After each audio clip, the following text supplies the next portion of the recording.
রবিবাসরীয় প্রচারে জলপাইগুড়ি লোকসভা আসনের বামফ্রন্ট প্রার্থী দেবরাজ বর্মন এদিন সকালে প্রার্থী জলপাইগুড়ি জেলার ধূপগুড়ি মহকুমার বিভিন্ন ওয়ার্ডে বাড়ি বাড়ি গিয়ে মানুষের সাথে কথাবার্তা বলেন এবং প্রচার কাজ করেন। এরপর জলপাইগুড়ি শহরের বিভিন্ন ওয়ার্ডেও প্রচার করলেন বামফ্রন্ট প্রার্থী দেবরাজ বর্মন। উল্লেখ্য, আসন্ন লোকসভা নির্বাচন রাজ্যে 7 দফায় হতে চলেছে। প্রথম দফায় জলপাইগুড়িতে ভোট রয়েছে আগামী 19শে এপ্রিল।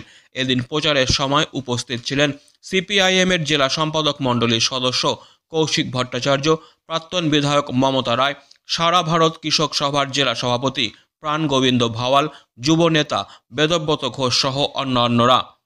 দেবরাজ বর্মন বলেন, ধূপগুড়ি রেগুলেটেড মার্কেটে সরকারি নিয়ন্ত্রণে ক্রয় বিক্রয় চালু করা, এলাকায় বহুমুখী হিমঘর স্থাপনের উদ্যোগ নেওয়া, নদী ভাঙনের সমস্যা দূর করতে ব্যবস্থা নেওয়া সহ ধূপগুড়ি এলাকার বিভিন্ন সমস্যা সংসদে তুলে ধরতে মানুষ আমাদের ভোট দিয়ে জয়যুক্ত করবেন বলে আমরা আশাবাদী।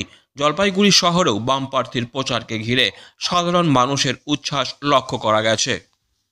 মূলত যে ধূপগুড়ির যে মূল সমস্যাগুলো আছে, এটা আপনারা জানেন যে ধূপগুড়ি হচ্ছে কৃষি প্রধান একটা বলার।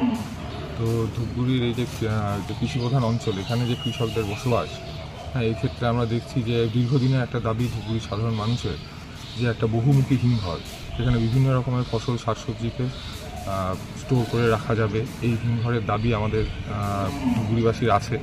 সেই দাবি নিয়ে তাদের সঙ্গে আমরা কথা বলবো।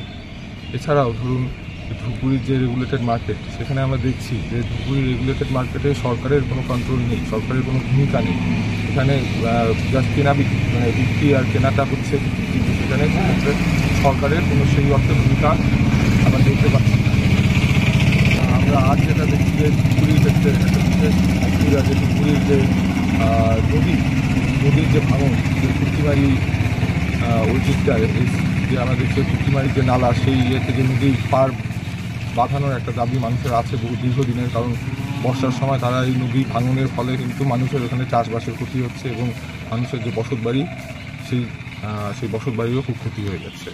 এই দাবিগুলো নিয়েও যে সার্বিক যে দাবিগুলো, যে যেমন কর্মসংস্থান, বেকারত্ব, দ্রব্যমূল্য বৃদ্ধি, এই সব ব্যাপারগুলোতে যেমন সারা ভারতবর্ষের মানুষ এর দ্বারা প্রভাবিত হচ্ছে, সেরকম ধূপগুড়ির যে সাধারণ জনগণ, তারাও কিন্তু এই ব্যাপারগুলো নিয়ে প্রভাবিত এবং ক্ষতিগ্রস্ত হচ্ছে প্রতিদিনই। তো এই ব্যাপারেই আমরা ধূপগুড়ির মানুষের কাছে এই ব্যাপারগুলো তুলে ধরবো এবং তাদের যে অন্যান্য অসুবিধা সেগুলো নিয়ে তাদের কাছ থেকে আমরা কথা শুনবো। এবং ধূপগুড়িবাসীর কাছ থেকে আমরা খুব ইতিবাচক সাড়া পেয়েছি। এর আগের 5-6 দিন আগে এখানে এসেছিলাম, ধূপগুড়ির যে মার্কেটগুলো সেগুলো ঘুরেছি। সেখানকার যে সাধারণ মানুষ, তাদের কাছ থেকে খুব ইতিবাচক সাড়া পাচ্ছি আমরা। Disclaimer. This channel may not promote any violent, harmful or legal activities. All content provided by this channel is meant for an educational purpose only.